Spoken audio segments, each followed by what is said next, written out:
Grade करा रहा हूं, मैं कह रहा हूँ $1 लाख का नहीं, $5 लाख का। आप ओपन मार्केट में थोड़ी जा रहे हैं, बिडिंग थोड़ी कर रहे हैं।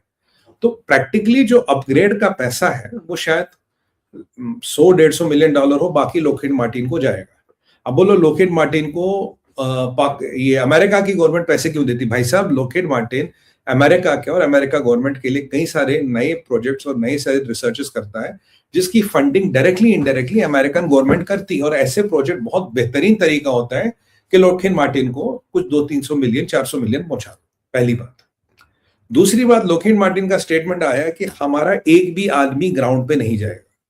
अगर कोई भी मेजर अपग्रेड होगा तो उसके लिए या तो जहाज आपको बुलाना पड़ेगा, आपको ग्राउंड पे जाके करनी पड़ेगी और बहुत बड़ी टीम भेजनी पड़ेगी। तो मोटा मोटा जो अपग्रेड है कहीं ना कहीं सॉफ्टवेयर और सॉफ्टवेयर रिलेटेड एस्पेक्ट्स का ही है। Point number 3।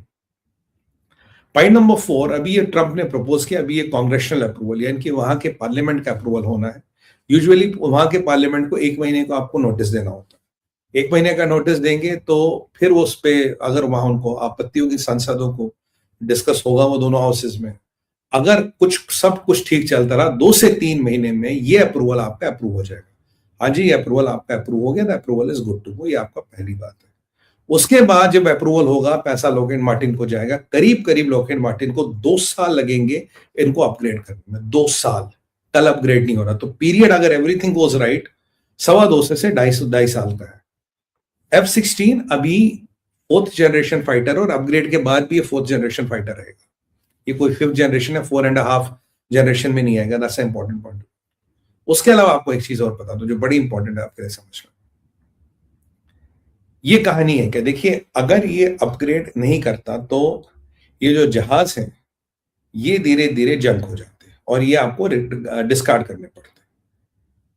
ये अमेरिका नहीं चाहता, पाकिस्तान नहीं चाहता और ये शायद किसी हद तक भारत भी नहीं चाहता, क्योंकि भारत ने इस पे कोई गतिरोध, कोई कोई what you call this objection भी नहीं की। जबकि IMF का जो लोन जो पाकिस्तान को मिल रहा था उस पर भारत ने बहुत तगड़ी ऑब्जेक्शन की। कारण क्या है मैं आपको बताता हूं। सबसे पहले ये जो पाकिस्तान की F-16 की अवेलेबिलिटी ऑफ द फ्लीट है कि अगर आपके पास मान लीजिए 75 F-16 या 100 F-16 है, उसमें से at any given point of time कितने F-16 उड़ सकते हैं, that is called availability of the fleet. Pakistan की करंट अवेलेबिलिटी 50% भी नहीं है कि अगर उनके पास 75 जहाज है तो शायद 30-35 ही उड़ सकते हैं, बाकी कहीं खराब है, किसी के स्पेयर्स का वेट हो रहा, कोई लफड़ा, कोई लफड़ा। इसीलिए हमने जो अटैक भी किया था हैंगर में किया था, वहां काफी जहाज थे ऑपरेशन सिंदूर में। तो अपग्रेड के बाद इनकी अवेलेबिलिटी ऑफ द फ्लीट बढ़ जाएगी, 60-70% पे हो जाएगी, पर इनमें से कोई ऐसी नई चीज या हमारे क्षमता नहीं आएगी। अब क्या मसला है, मान लीजिए आपने लॉकहीड मार्टिन का भी एक फायदा, अमेरिका का भी एक फायदा। देखिए, अब अमेरिका, आपने पढ़ा होगा कि जहाज की जो लाइफ है वो करीब 2040 तक चलेगा। ये एक एक्सपेरिमेंट है, दुनिया में कहीं भी F-16 इतनी देर तक नहीं चला है। ऐसा लॉकहीड मार्टिन का अनुमान है, अंदाजा है कि अगर हम ये सॉफ्टवेयर अपग्रेड करें तो शायद ये 15 साल और चले। It's estimate, there is no ground rule कि चले। ये वही वाली बात है कि आपकी पुरानी मारुति 800 है, बहुत पुरानी, अब उन्हें इंजन है ओवरऑल करा दिया, थोड़ा नया स्टूडियो लगा दिया, थोड़ा वो वाईफाई लगा दिया, पीछे का कैमरा लगा दिया, हाँ गाड़ी चलती रहेगी, पर अगर आप नई टेक्नोलॉजी से कंपेयर करोगे वहां नहीं होगा। तो लॉकहीड मार्टिन पे एक एक्सपेरिमेंट करना चाहता पाकिस्तान पे। दूसरी बात, अगर ये 45 जहाज पाकिस्तानी एयरफोर्स से निकल जाते, पाकिस्तानी एयरफोर्स चलता 2 जहाज पे, एक चलता है F-16 पे और दूसरा चलता है JF-17 थंडर पे, जिसे मैं कहता हूं जंग फाइटर अंडर 18, उस पे चलता है। कुछ मिराज विराज इनके बावाजम के जमाने, वो भी लगभग एंड ऑफ लाइफ हो चुके हैं, उनका कोई ठिकाना नहीं है, ठोर ठिकाना नहीं है। अब ये 2 इसके मेन फाइटर जेट्स हैं। मान लीजिए 45 आउटडेट होके निकलते तो क्या होता? पहली बात, उसकी जगह कोई और जहाज आता, उसकी जगह जो जहाज आता वो चाइनीज जहाज आता। 99.99% जहाज चाइनीज आता। तो अमेरिका के इंटरेस्ट में और कहीं ना कहीं भारत के इंटरेस्ट में भी वो चाइनीज जहाज ना आए। और चाइनीज जहाज कौन सा आएगा? इनकी नजर थी J-10 पे। J-10 चाइना का वॉर हॉर्स है।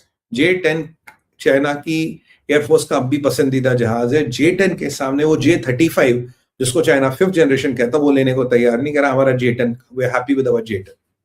J-10 सिंगल इंजन है, मल्टी रोल एयरक्राफ्ट है, उसको बेसिकली F-16 से नकल वकल करके उन्होंने बनाया, but it prove to be a quite a reliable plan as per Chinese standards.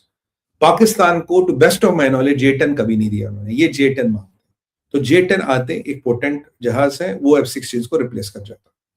F-16 के धीरे धीरे पार्ट ब्लैक मंडी में, ब्लैक मार्केटों में बिकने लगते हैं, और ये F-16 पार्टों में आधे करके पूरे करके धीरे धीरे धीरे धीरे चाइना पहुंच जाते हैं, और चाइना में इनका ढंग से रिवर्स इंजीनियरिंग होती, ढंग से इनका काम होता, और इससे कुछ और ही नया J-10 प्लस कल निकल आता।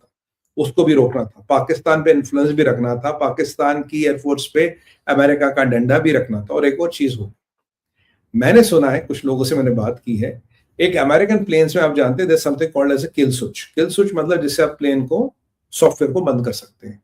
ये जो जहाज थे, इनमें मैंने सुना कि इनमें कोई किल स्विच नहीं था। There was no kill switch in these जहाज, इनमें कोई किल स्विच नहीं था, यानी कि ये अपनी मर्जी से उड़ते थे। अब जब नया सॉफ्टवेयर अपग्रेड होगा तो मान के चलिए इसमें किल स्विच वाला फीचर भी डेवलप होगा, यानी कि अमेरिका चाहे तो अमेरिका से बैठे बैठे जहाज को उड़ने नहीं देगा। So America gets more control on the F-16s on the ground in Pakistan. It's a big game because they get more control of F-16 on the ground in Pakistan, जो इनमें फीचर नहीं था। चाइना के influence को रोकना है, J-10 को game में आने से रोकना है, और पाकिस्तान की मिलिट्री को अब भी अमेरिका के रहमो करम पे डिपेंड रखना है। F-16 का इंजन जो है 8 से 10 हजार घंटे चलता है, depending on the sorties you do. तो इस अपग्रेड में जाहिर सी बात है कुछ इंजन के पार्ट्स और कुछ इंजन भी हो सकते हैं ताकि वो रहे। तो मोटा मोटा बात है कि these birds will be flying in the air, but they will not be a major game changer, और पावर से स्विंग नहीं होगा। इसीलिए अमेरिका ने कहा इससे कोई पावर स्विंग नहीं होगा, और इंडिया भी हर इस चीज को लेकर ज्यादा परेशान नहीं है।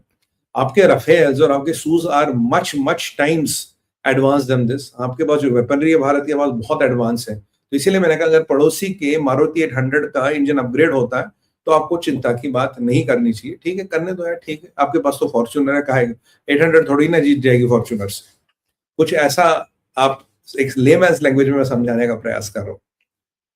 अब ये है फैक्ट्स, ये है फिगर्स, ये जियोपॉलिटिकल गेम है। पाकिस्तान को लॉलीपॉप भी दे दिया, ट्रम्प ने डिपार्टिंग गिफ्ट भी दे दिया, पाकिस्तान भी खुश हो गया, फील्ड मार्शल भी खुश हो गए, सब लोग खुश हो गए, जी हमें अपग्रेड मिल गया, अपग्रेड मिल गया। Still there is a big slip between cup and lip, और ये 2.5 साल में होगा। सवाल ये है 2.5 साल में पाकिस्तान बचेगा, 2.5 साल में पाकिस्तान टिका रहेगा? I have my own doubts brother, I don't know they are going to be there for 2.5 years। जो परिस्थिति चल रही है मुझे तो मुश्किल लग रहा है। तो ये तो पहला वाला पार्ट हो गया। अब आप में से काफी लोग ये कहेंगे हाँ अवेलेबिलिटी ऑफ द फ्लीट बढ़ गई, अवेलेबल रहेंगे, जहाज में रहेंगे, पर भारत के लिए पूरी व्यवस्था इनसे निपटने के लिए, तो ये भारत के लिए कोई सुरक्षा चुनौती लाएंगे नहीं। और इस अपग्रेड के बाद अमेरिका के पास इनका ज्यादा कंट्रोल आ जाएगा। अब आप बोलेंगे सुमित भाई ये आपका आकलन हो सकता है, you are very right, but proof क्या है? भाई प्रूफ क्या है? What is the proof? कि प्रूफ क्या, जो हमारे मीडिया में एक सुर्खियां बटोरने का काम होता है, अपग्रेड ये वो, बड़ी सुर्खियां बटोरी जाती है। बट मैं भगवान से प्रार्थना करता हूँ कि कभी वो चीजों के पीछे भी जाए, देखें भारत ने क्यों नहीं कुछ बोला, वो देखें।